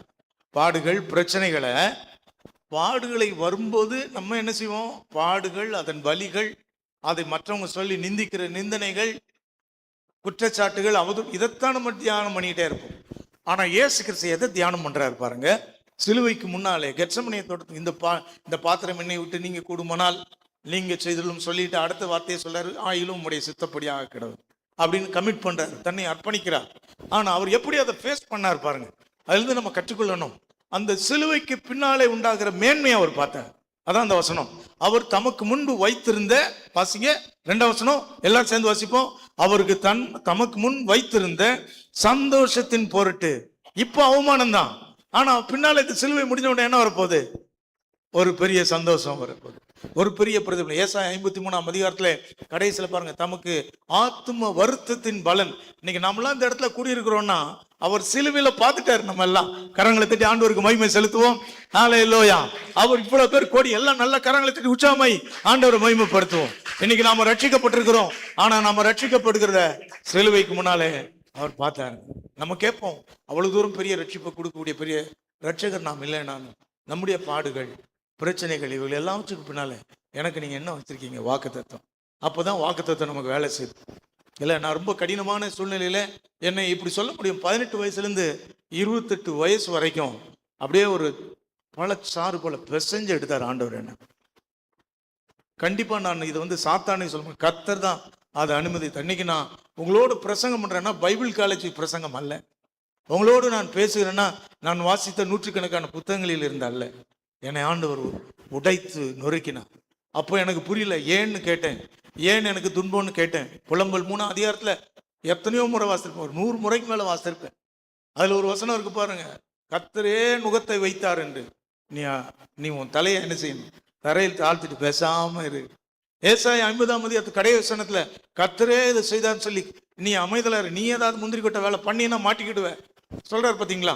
இதைத்தான் அடிக்கடி தியானம் பண்ணுவோம். ஆனாலும் நான் இப்ப ஈஸியா ஒரு சொப்பனம் பார்க்கிறது போல இருக்குது.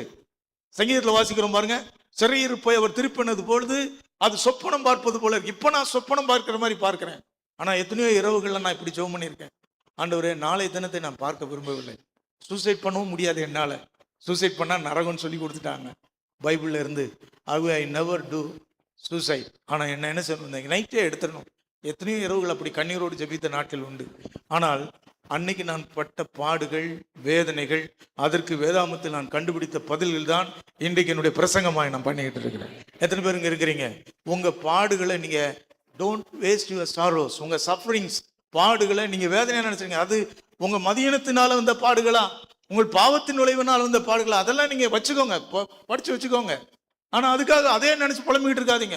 இதுக்கப்புறம் ஒரு பெரிய மகிமையான ஆசீர்வாதத்தை வச்சிருக்கிறேன். எப்பெல்லாம் நீங்க இதை பாக்குறீங்களோ, இன்னைக்கு ஒரு பிரச்சனை வந்துச்சா, இது முடிஞ்ச உடனே ஒரு பெரிய ப்ரமோஷன் வரப்போகுது. யாரு பாக்குறீங்களோ இந்த பிரச்சனை ஈஸியா தாண்டிடுங்க. பாக்குறவங்க எல்லாம் கரங்களை தட்டி ஆண்டவர் மகிமை செலுத்துங்க. ஒரு பெரிய ப்ரமோஷன் உங்களுக்கு வச்சிருக்கிறார். அடுத்து ஒரு பெரிய விடுதலை வச்சிருக்கிறார். அன்னைக்கு 18ல இருந்து 28 மாத்திரம் அல்ல, இன்னைக்கு வரைக்கும், இந்த வயசு வரைக்கும் ஆண்டவர் சில சமயங்களிலே என் சூழ்நிலைக்கு ஏற்க, அன்னைக்கு ஒரு சின்ன பாடு, அது ஒரு 1000 ரூபாய் பாடு. இன்னைக்கு நான் திரும்பி பார்க்கிறேன், இதுக்கு போய் இவ்வளவு புலம்பி இருக்கேன்னு சிரிக்கிறேன். ஆனா இன்னைக்கு அதை தாண்ட முடியாத எல்லை இப்பவும் நான் அனுபவிச்சுட்டு தான் இருக்கிறேன். ஆனா ஒவ்வொரு பாடுகள், பிரச்சனைகள் வரும்போது உடனே இதெல்லாம் கன்க்ளூட் பண்ணி ஒரு சின்ன ஜெபம் பண்ணுவேன். ஆனாலும் கர்த்தாவே எனக்காய் வைத்திருக்கிற ஆசீர்வாதத்தை நான் பார்க்குறேன். எத்தனை பேர் பார்க்குறீங்க? கண்களை திறந்துள்ள கேளுங்க, வாய் திறந்து கேளுங்க. உங்களுக்கு ஒரு பெரிய ஆசீர்வாதத்தை வச்சிருக்காரு. எத்தனை பேருக்கு நம்பிக்கை இருக்குது? அன்னாள் குழந்தை இல்லை, மலடி, அந்த அவமானத்தையும் நிந்தையும் சுமந்திருந்த நாட்கள், கண்ணீர் பட்ட நாட்கள் வரைக்கும் குழந்தை இல்லை. ஆனா அவளுக்கு அந்த ஏலி சொன்ன அந்த வாக்குத்தத்தம் பிடிச்சு போச்சு, புரிஞ்சு போச்சு. அடுத்த வருஷம் நீ வரும்போது குழந்தையோட தான் வருவேன். நீ பொருத்தனை வேற பண்ணிட்ட, இது கிடைச்சா நான் அப்படியே தேவ சமூகத்துல கொடுப்பேன்னு சொல்லி பொருத்தனை வேற பண்ணிட்ட, கண்டிப்பா இது நடக்கும்னு சொல்லிட்டா இருப்பாருங்க. அல்லேலூயா. அன்னாளுக்கு இப்போ பிரச்சனை குழந்தை இல்லைன்னு, ஆனா மாறல. எல்லாம் வெளியில போகும்போது சிரிச்சவங்க சிரிச்சிருப்பாங்க, பரியாசம் பண்ணவங்க பரியாசம் பண்ணியிருப்பாங்க. ஆனா அன்னாளுக்கு அது பிரச்சனை இல்லை. அன்னாள் துக்க முகமா இருந்ததே இல்லை. அதுக்கப்புறம் கரங்களை தட்டி ஆண்டவருக்கு மகிமை செலுத்துவோமா? எத்தனை பேர் தீர்மானம் எடுக்கிறீங்க? கர்த்தர் ஒரு பெரிய ப்ரமோஷன் வச்சிருக்கிறார். அநேகருடைய வாழ்க்கையில இது ஒரு சொப்பனம் மாதிரி முடியும். நீங்க நினைச்சு பார்த்தா கூட திரும்ப வராது. எல்லாம் நான் பல நூற்றுக்கணக்கான கூட்டங்களில் சொன்னதுனால எனக்கு கொஞ்சம் ஞாபகம் இருக்கு. எத்தனையோ பேரை நான் பார்த்துருக்கிறேன். அவங்க கடந்து வந்த துன்பங்கள், எனக்கு தெரிஞ்ச துன்பங்கள் கூட அவங்க மறந்துடுறாங்க. ஆண்டவர் மறக்க வச்சிடறாரு. அப்படி ஒரு சொப்பனம் மாதிரி, அது ஒரு ட்ரீம் மாதிரி கலைஞ்சு போயிருங்க. ஆனா இன்னைக்கு உங்களை உயிரே போற மாதிரி, வாழ்க்கையே போற மாதிரி நெஞ்சு அடைச்சு அழுகுறீங்களே, பாத்ரூம்ல உட்காந்து தண்ணியை திறந்து விட்டு அழுகுறீங்களே, அது ஆண்டவர்கிட்ட கொடுத்து பாருங்க. உங்கள் துயரங்களை வீணாக்காமல் அவர்கிட்ட கொடுத்து பாருங்க. அவர் என்ன செஞ்சாரு?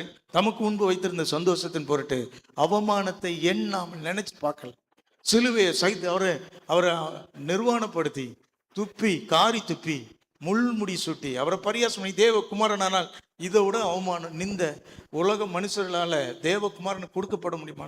பச்சை மரத்துக்கு எப்படின்னா பட்ட மரம் நம்ம எப்படிப்பட்ட நிந்தைகளை சுமந்தா நமக்கு என்ன இல்லை? அதை யோசிச்சு பாருங்க.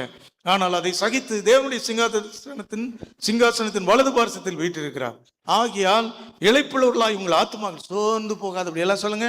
இளைப்புள்ளவர்களாய் உங்கள் ஆத்துமாக்களை சொல்லுங்க, எல்லாம் சத்தமா சொல்லுங்க. சோர்ந்து போகாதபடி தமக்கு விரோதமாய் பாவிகளால் செய்யப்பட்ட இவ்விதமான விபரீதங்களை சகித்து அவர் சகித்தார். பார்த்த எல்லாம் சொல்லுங்க. அவர் சகித்து கொண்டார். பார்த்த எல்லாம் சொல்லுங்களேன், சத்தமா சொல்லுங்க. இந்த பக்கம் எல்லாம் சொல்லுங்க, எல்லாம் வாய்த்துன்னு சொல்லுங்களேன். சகித்தார். அந்த பாடுகள் பிரச்சனை வரும்போது சகித்தார். ஆனா அவருக்கு ஒரு நம்பிக்கை இருந்தது. இவ்வளவு பெரிய ஆசீர்வாதம், கோடிக்கணக்கான மக்கள் ஆசீர்விக்கப்பட போறாங்க. என் ரத்தத்தினால் அவர்கள் பாவ மன்னிப்பின் மீட்பை பெற போறாங்க. என் தழுமொழியினால் அவர் சுகமடைய போறாங்க. அதை பார்த்தார். ஆனால் இன்னைக்குள்ள பாடு அவர் சகித்து கொண்டார். அவர் பார்த்து ஆசீர்வாதத்தை பார்த்தார். எத்தனை பேர் ஆண்டவர் மகிமைப்படுத்த விரும்புறீங்க? உங்களோடு கூட ஆண்டவர் எப்பவும் இருக்கிறத உணர்றதுக்கு ரெண்டு காரியத்தை சொன்னேன். ஒன்று, நீங்கள் செய்கிற ஊழியம். நான் ஊழியம் செய்கிறத நிறுத்திட்டா நான் அடுத்த மாதமே சிக்காயிடுவேன். என்னுடைய வாழ்க்கை முடியும்னா வேற ஒன்றுமே இல்லை. நான் ஓடுகிற பிரயாணங்களை நிறுத்தி, நான் செய்கிற ஊழியங்களை நிறுத்தி, நான் சுவிசேஷம் சொல்வதை நிறுத்தி, இல்லை மற்றவங்களுக்கு கவுன்சிலிங் கொடுவதை நிறுத்தி, என்றைக்கு முடிகிறனோ அன்னைக்கு என் முடிவு இருக்கும். அது ஓட ஓட ஆண்டவர் சொல்ல, நான் உன் கூட இருக்கிறேன், பயப்படாத, நீ போய் பேசு, இன்னும் நிறைய பேசு, நீ இன்னும் உனக்கு வாழ்க்கை முடியல, போய் பேசுன்னு சொல்லி பேசிக்கிட்டே இருக்கார். எத்தனை பேர் ஆண்டவரே நான் உனக்கு ஊழியம் செய்து நீர் என்னோடு இருக்கிறத நான் பார்க்க விரும்புறேன்னு சொல்லுவாங்களா? கரங்களை உயர்த்தி அசைத்து ஆண்டவர் மகிமைப்படுத்துங்க. டெஸ்ட்ல நிப்ப ஆண்டவரே, டெஸ்ட்ல நிப்ப, இந்த பிரச்சனையை தாண்டுவேன் ஆண்டவரே, நிச்சயமா நான் நீர் என்னோடு கூட இருக்கிறத பார்ப்பேன்னு சொல்றவங்கலாம் கரங்களை உயர்த்தி ஆண்டவர் மகிமைப்படுத்துங்க. கடைசியா 5 நிமிடம் கடைசியா இயேசு கிறிஸ்து அவர் கூடவே இருக்கிறதுக்கு அவர் பிதாவோட கூடவே இருந்து மாடல் வச்சு போயிருக்கார். அதை நம்ம இப்போ எப்படி அந்த மாடலை ஃபாலோ பண்ணணும்? வேகமாய் ஒரு சில வசனங்களை குறித்து கொள்ளுங்கள், எல்லாவற்றையும் வாசிக்க வேண்டாம். யோவான் சுவிசேஷம் 14:30 ஒருவர் வாசிங்கள், இன்னொருவர் 16:32 எடுத்துக்கொள்ளுங்க. சத்தமா வாசிங்க. நீங்க வாசிக்க நான் திருப்பி சொல்லுகிறேன். இனி நான் உங்களோடு அதிகமாய் பேசுவதில்லை, இதோ உலகத்தின் அதிபதி என்னிடமாய் வருகிறான். பிசாசு வர்றான். அவனுக்கு என்னிடத்தில் ஒன்றும் இல்லை. இல்ல இப்படி சொல்லலாம், அவனுக்கும் எனக்கு ஒட்டு உறவு இல்லை. சொல்லுங்க, அவனுக்கும் எனக்கும் ஒட்டு உறவு இல்லை. அந்த இன்னொரு மொழிபெயர்ப்புல பார்க்கிறோம், அவனுக்கு என் மேல அதிகாரமே இல்லை. கரங்களுக்கு தலையில சொல்லுங்க, சாத்தானை குறித்து பயப்படாதீங்க, நீங்க மாத்திரம் கவனமா இருக்கணும். அவனுக்கும் எனக்கும் என்ன இல்லை, உறவு இல்லை. நீங்க 50-50 அவனை வச்சே வேலை பார்த்துறாதீங்க, அவனுடைய கூட்டத்தை வச்சு வேலை பார்த்துறாதீங்க, அவனை வச்சே நீங்க வேலை பார்த்துறாதீங்க. ஹல்லேலூயா. உங்க வாழ்க்கை பிரச்சனைகள் போராட்டங்கள, சரி நம்ம கொஞ்சம் ரொம்ப சாத்தானை ரொம்ப பேசிட்டோம், சாத்தானை ஏத்து பேசிட்டோம், அதனால சாத்தான் ரொம்ப துன்பம் கொடுக்குறான்னு சாத்தான்ட்டே காம்ப்ரமைஸ் பண்றாங்க. உலகத்துலயும் அப்படிதான் நடக்கும். பிசினஸ் பண்றவங்க ஒருத்தரோட போட்டி போட்டு தான் பிசினஸ் பண்ணுவாங்க. அவனை ரொம்ப பேசினோடனே அவனுக்கு பவர் இருக்கும், அவனுக்கு பணம் இருக்கும். உடனே என்ன பண்ணுவான், அடிச்சு 5 வருஷம் பேசி பார்த்து கடைசியில் நம்ம பேசி என்ன பிரயோஜனம், நம்ம எதிர்த்து பேசி என்ன பிரயோஜனம், அவனோடவே காம்ப்ரமைஸ் பண்ணிடுவான். இதான் பிசாசுக்கும் நமக்கு உள்ள பிரச்சனை. நம்ம அடிச்சு அவன்கிட்ட பேச என்ன பிரயோஜனம், எதிரி சாத்தான் பேச மாட்டேன், சாத்தான் இனிமேல் ரொம்ப நாள் உன்ட்ட என்ன செய்ய மாட்டேன், பேசவே மாட்டேன் அப்படின்னு உறவு காட்ட ஆரம்பிச்சிடும். காம்ப்ரமைஸ் பண்ணிடுவோம், சமரசம் பண்ணிடுவோம். இல்லைங்க, அவனுக்கோ என்னிடத்தில் ஒன்றுமில்லை, அந்த இடத்த மாத்திரம் நீங்கள் காப்பாற்றிக்கோங்க, காம்ப்ரமைஸ் பண்ணிடாது. அப்படின்னா அடுத்த ஆண்டவர் கொடுக்குற வாக்குத்தத்தம், அவனுக்கு உங்கள் மேலே அதிகாரம் இல்லை. கரங்களை தட்டி ஆண்டவருக்கு மகிமை செலுத்துங்க.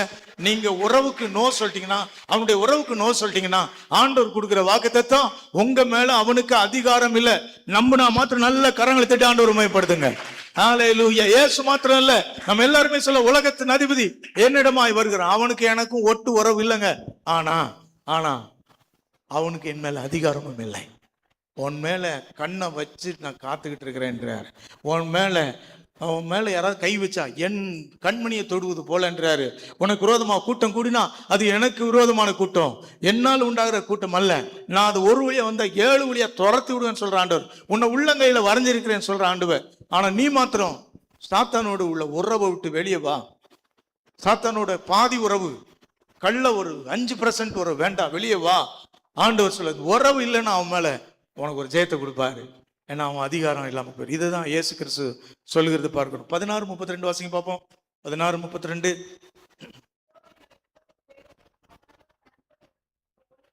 16:32 வாசிங்க.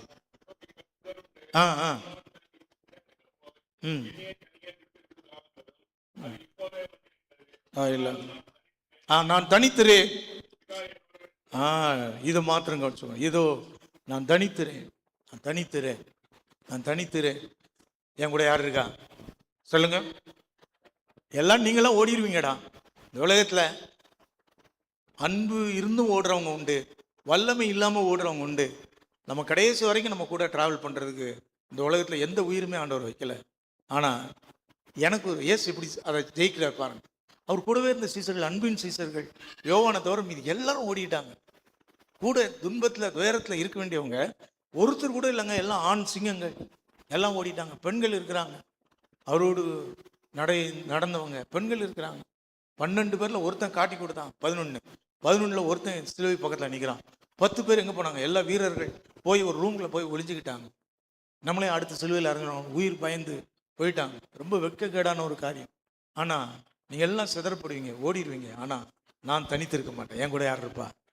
பிதா இருக்கு. எத்தனை பேர் ஆமென் சொல்றீங்க?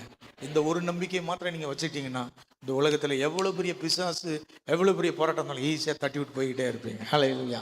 நான் தனித்தில்லை, யார் கூட இருக்கிறேன்? எத்தனை பேர் சொல்ல போறீங்க? நான் அவர் கூடவே இருக்கிறேன். அவர் கூட இருக்கிறேன்னு நீங்க காமிக்கணும் அப்படின்னா வேற வழியே இல்லை. அவரோட உட்காந்து ஜெபம் பண்றது. இயேசு கிறிஸ்து எப்படி பிதாவோட கூட இருந்தது எப்படி அவங்களுக்கு தெரியும்? அவங்க பார்த்தாங்க. அவர் எல்லா விஷயத்திலும் கூடவே இருக்கிறாங்க. அவர் எப்போ மார்க் 1:35 பாருங்க. ஆனால் அவர் ஆண்டவரோடு பிதாவோடு கூட சம்பாஷிக்கிறார். 1:35 மார்க் 1:35 மாத்திரம் வாசிங்க, சீக்கிரமா வாசிங்க. மற்ற வசனங்கள் எல்லாம் நான் சொல்லிடுறேன், நீங்க எழுதிக்கோங்க, வேணா குறிப்பிட்டு. அதிகாலை இருட்டோட எழுந்து புறப்பட்டு வனாந்திரமான ஒரு இடத்துக்கு போய் என்ன செய்ய ஜெபம் பண்ண. ஹல்லேலூயா. சும்மா பிதா இருக்கிறான்னு வாயில கன்ஃபஸ் பண்றதுனால அல்ல. அதிகாலை இருட்டோட எழுந்து 12 பேரோட ஜெபம் பண்றதெல்லாம் வரும், பெரிய கூட்டத்தில் ஜெபம் பண்றதெல்லாம் வரும், கார்பரேட் ப்ரேயர் வரும். ஆனா இந்த தனி ஜெபம் அதுவும் அதிகாலைன்னு வர சொல்லப்பட்டிருக்கு, இருட்டோடேன்னு சொல்லப்பட்டிருக்கு. அதிகாலை 9 மணி அல்ல, அதிகாலை இருட்டோட போனேன். எத்தனை பேருக்கு அதிகாலை நீங்க பார்த்துருக்கீங்கன்னு எனக்கு தெரியல. இப்போ உள்ள லைஃப் ஸ்டைல் மாறிடுச்சு. 3 மணி 2 மணி வரைக்கும் தூங்குறோம், தூங்காம இருக்கிறோம். காலையில 8 மணி 9 மணி வரைக்கும் தூங்குறோம். நம்முடைய ஜெப வாழ்க்கை முற்றிலும் பிசாசு அழிச்சிட்டான். பலிபீடத்தை திரும்பி கட்டலைன்னா நீங்க இருக்கிற பிரச்சனைகளை ஜெயிக்கிறதுக்கான விசுவாசம் வராது. இந்த விசுவாசம் நான் கொடுக்குற பிரசங்கம், நான் சொல்ற பிரசங்கம், கர்த்தர் சொன்னதை நான் சொல்லிட்டேன். இந்த ஸ்டெப்ஸ் இறங்கி போகும்போதே போயிடும். அதை நீங்க காப்பாற்றணும். திரும்பி ரீதிங்க் பண்ணி மனசுல கொண்டு வந்து நான் ஜெயிப்பேன், போராடுவேன்ற விசுவாசம் எப்போ இருக்குன்னா இப்படி சொல்லணும். உலகத்தின் அதிபதி வருகிறான், அவனுக்கு எனக்கு ஒட்டு உறவு இல்லைன்னு சொல்ல தெரியணும்.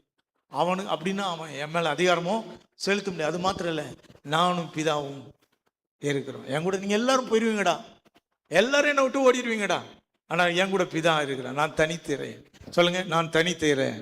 அப்படி ஒரு க்ளோஸ் ரிலேஷன்ஷிப், அருமையான நெருக்கமான நட்புறவை ஆண்டவர் ஜெபத்தில் மூலமாக தான் செய்ய முடியும். ஜெபம் ஏன் நமக்கு மங்கி போச்சு? நமக்கு ஒரு நேரம் இல்லை, ஜெப நேரம் இல்லை, மூடு வந்தால் ஜெபிக்கிறோம், அதான் ஜெபம் அழிஞ்சு போச்சு. நமக்கு ஜெபம் இடமே இல்லை. நமக்கு சர்ச்சில் சொல்லி சிலரை நான் பார்க்குறேன், காலையில் வந்து ஜெபம் பண்ணுறதை பார்க்க சந்தோஷமாக இருக்கு. இது மாதிரி ஒரு இடம் இருக்கணும், உங்களுக்கு இடம் இருக்கணும். நீங்கள் ஆலயத்துக்கு வரலாம், எங்கேயும் போய் ஜெபம் பண்ணலாம். ஏன்னா எத்தனையோ வாய்ப்புகள் இருக்குது. காரில் தனியாக போகும்போது ஒரு இடத்துல மரத்துக்கடியில் உட்காந்து அழகாக நீங்கள் ஜெபம் பண்ணலாம், யாருடைய டிஸ்டர்பன்ஸ் இல்லாமல் நீங்கள் ஜெபம் பண்ணலாம். நீங்கள் நினச்சிங்கன்னா விருப்பத்தை ஆண்டவர் கொடுப்பாரு, இடத்த கொடுப்பாரு. இடம் இல்லை, நேரம் இல்லை, பழக்கம் இல்லை அப்படின்ற நம்ம ஜெபத்தை கம்ப்ளீட்டாக இழந்துருக்கிறோம். எத்தனை பேர் இன்னைக்கு இந்த காலை வேளையில் உண்மைதான் பாச, நாங்கள் ஜெபத்தில் புதுப்பிக்கப்படணும்னு சொல்லுவோம். மாத்திரம் உங்கள் வலது கரத்தை உயர்த்தி காண்பீங்க, உங்களுக்கு நல்ல வலது கரத்தை உயர்த்தி காண்பீங்க. நான் உங்களுக்காக ஜெபம் பண்ண போகிறேன், இப்போ ஜெபம் பண்ணி முடிக்க போகிறேன். ஹல்லேலூயா. நம்ம சபையில் ஜெபம் இன்னும் ரொம்ப மோசமான நிலையில் இருக்குன்னு நான் டிக்ளேர் பண்ணுறேன். நீங்கள் கூடி ஜெபம் பண்ணுறதுக்காக சோத்திரம். அதிகாலை ஜெபத்தில் 6-7 பேர் ஃபோட்டோ வந்துக்கிட்டே இருக்கும். காலையில் கான்ஃபரன்ஸ் ப்ரே, இதெல்லாம் ஈவெண்ட் ப்ரோக்ராம். அப்புறம் நைட் ப்ரேயர்னு இப்போ புதுசாக ஆரம்பிச்சு சகோதரர்கள் போகிறாங்க, சந்தோஷமாக இருக்குது. இதெல்லாம் ஈவெண்ட் ப்ரோக்ராம், இதெல்லாம் சக்ஸஸ்ஃபுல்லாக இருக்கட்டும். ப்ரேயர் வாக்கு இன்னைக்கு சாயங்காலம் போகிறாங்க, இதெல்லாம் இருக்கட்டும். இது நம்முடைய வெற்றியான காரியம் இல்லை, இது அடையாளம், வெற்றியின் அடையாளம், வெற்றியின் அடையாளம். நீங்கள் ஆண்டவரோட தனித்து இப்போ எவ்வளோ நேரம் இருக்கிறீங்க? எப்போ போனீங்க? உங்களுக்கு ஒரு இடம் இருக்கா? உங்களுக்கு ஒரு நேரம் இருக்கா? வழக்கத்தின்படி போனார்னு இருக்கும். வழக்கமாக செய்கிறீங்களா? தொடர்ந்து செய்கிறீங்களா? அப்படி இல்லைன்னா நாம் இந்த 3 நாட்கள், திங்கள் செவ்வாய் புதன், இன்னையிலேருந்தே ஆரம்பிச்சிருங்க. நல்ல ஜெபம் பண்ணுங்க. வியாழக்கிழமை வாங்க, கண்டிப்பாக பாருங்கள், கர்த்தர் நம்முடைய சபையின் ஜெப வாழ்க்கையை அப்படியே ஒரு பெரிய அளவு உயர்த்த போகிறார். எத்தனை பேர் என்னோடு கூட சேர்ந்து ஆமென் சொல்ல பாருங்க. அதுக்கப்புறம் பாருங்க, நம்முடைய சபையில பிசாசின் பிடியிலிருந்து விடுதலை, அநேகர் சுகமாக்கப்படுகிற செய்தி, அநேகர் கடன் தொல்லையிலிருந்து விடுதலை வாங்குற செய்தியை சபையில ஒவ்வொரு வாரம் சொல்ல முடியாத அற்புதத்தை ஆண்டவர் செய்ய போகிறார்.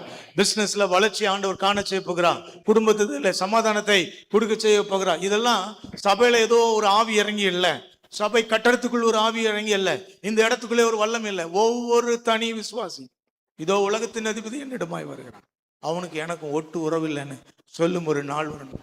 உங்கள் பாவத்தினாலோ, உங்கள் கவலையினாலோ, உங்கள் பயத்தினாலோ அவனோட உறவு வச்சிடாதீங்க. வச்சிருந்தா நீங்கள் முறித்து போடுங்க. இங்கேருந்து போகும்போது அவனுக்கு எனக்கு சொந்தம் இல்லை, அவனுக்கு எனக்கு பந்தம் இல்லை சொல்லுங்க. ஆண்டவர் எப்பவும் அவர் உங்களோட இருக்க வாக்கு பண்ணியிருக்கிறார். நீங்கள் அவருடைய ஊழியத்தை செய்ய ஆரம்பிச்சிருங்க. ஒரு சமயத்தில் ஒரு வாலிப தம்பி, அவன் ஒரு பாவ சோதனையில் விழுந்துட்டான். பாவ சோதனைன்னா அவன் ஒரு வேற்று மத ஒரு சகோதரி, அவன் குடும்பத்தில் கண்டிப்பாக திருமணம் பண்ணவே முடியாது. எல்லாம் தெரிஞ்சும் அவன் தவறான சிநேகம் பழகிட்டு விட்டுறலாம். பழகும் போதே அந்த ஐடியாவில் பழகிருப்பான்னு நினைக்கிறேன். அப்படி பண்ணான். நல்ல விசுவாசிங்க, நல்ல விசுவாசி. அவன் சபைக்கு வரல, கொஞ்ச நாளாக வரல. பாவம் செஞ்ச உடனே சபை பிடிக்காது, பாவம் செஞ்ச உடனே விசுவாசிகளுடைய ஐக்கியம் பிடிக்காது. அதுக்கப்புறம் ஆனால் வெளியில் போய் வேறு ரீசன் சொல்லுவோம்.